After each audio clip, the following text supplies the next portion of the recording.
All right, let's jump right in. You know, what happens when people get tired of waiting for help and just decide to build the solutions themselves? Well, it turns out something pretty extraordinary can happen. So in this explainer, we're going to look at exactly that, how these grassroots movements are literally transforming communities from the ground up. So picture this for a second. You live in this remote mountain village, right? And then overnight, a massive landslide just wipes out the only path connecting you to the rest of the world. No way in, no way out. School kids, the elderly, everyone is completely stranded. This isn't a hypothetical, by the way. This is exactly what happened to the villagers in Tehri Garhwal. So no government money was on its way. No big rescue operation was showing up anytime soon.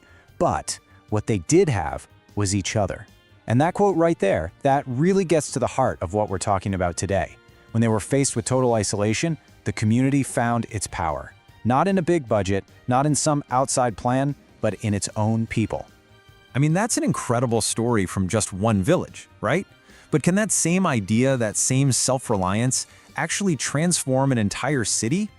Well, to see that in action, we've got to look at one of the most famous examples on the planet, the Orangi Pilot Project.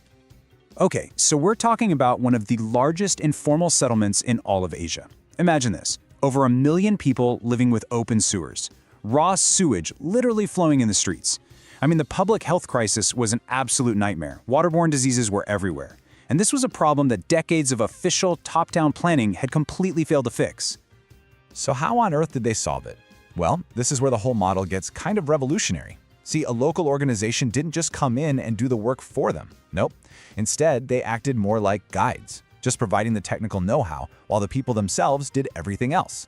Neighbors got together, street by street, they pooled their own cash, used their own labor, and just started digging, building their very own underground sewer system, one connection at a time. And just look at the sheer scale of this thing. This wasn't some tiny little pilot program. We're talking about the residents themselves building and installing almost 100,000 toilets. That is a city-level infrastructure project, people, and it was powered entirely by the folks who live there. Wow! And this just set off this incredible ripple effect.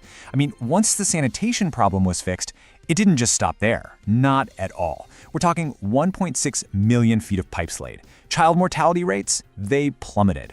And with their streets finally clean, people started to feel proud. They started investing in their own homes, leading to thousands of upgrades every single year. The model was so successful, it's been copied in hundreds of other places. So, the Orangi Project is this amazing example of what one community can build. But what happens when you take that same sense of ownership and you scale it up globally? Let's zoom way out now, from a single neighborhood to the entire planet, and talk about the single largest civic action in all of human history. It all started with a really simple idea back in Estonia in 2008. The question was, what if we all just went outside on the very same day and cleaned up our entire country? Well, that simple idea, it caught fire. It absolutely exploded into a global movement we now know as World Cleanup Day. And the numbers that came out of this are, well, they're just mind-boggling. Are you ready for this? In just a 6-year period, 91 million people volunteered their time to go out and pick up trash. 91 million. And we're not just talking about a few hyper-dedicated countries here. No, this was happening in 211 countries and territories. Volunteers from practically every corner of the globe, all united by one simple mission. Just let that sink in for a second. That means more than 1% of the entire world's population has taken part in this. That's 1 out of every 100 people on Earth. It's an incredible testament to what we can achieve when people unite around a common, simple goal. Okay, so we've seen what these movements can do, and it's amazing. But now for the big question, why are they so darn effective? What is their secret sauce? So what's the magic behind these grassroots efforts? Well, it really helps to compare them to the more traditional top-down programs. Think of it like this. Grassroots efforts are all about that deep local knowledge and community buy-in. They move super fast because the people involved are solving their own problems. Now, top-down programs, they have their own superpowers, right? They're amazing at getting huge amounts of funding and making sure everyone gets covered under the same standard. So they both have their strengths.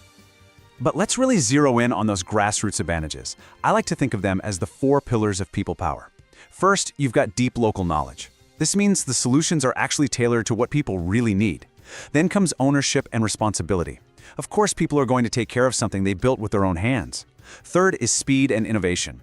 They can just bypass all the red tape and bureaucracy that can bog down big projects. And finally, and this one might be the most important, they build social capital. That's the trust, the relationships, the leadership, the very glue that holds a community together. Okay, but here's the thing. This isn't about saying grassroots is good, top-down is bad. Not at all. The really powerful, game-changing stuff, that happens when these two worlds actually come together. And that right there is probably the most important takeaway of this whole explainer. It's not about bottom-up versus top-down. It's about bottom-up with top-down. The real magic happens when you combine that incredible community energy with the support, the resources, and the scale that bigger institutions can provide. And we have a perfect name for this, the internal-external model. Let's go back to Orangetown for a second. The community built their own sewers, right there in their own lanes. That's the internal part. Then, the city government came in and connected that neighborhood network to the main city grid. That's the external part. That synergy, that partnership, that's what creates real, lasting change on a massive scale. So, when you boil it all down, what do all these stories show us? They show that real, lasting change, it doesn't just come from the top down. It isn't just ordered from some government office. It grows from the ground up. And that leaves us with one final thought to chew on.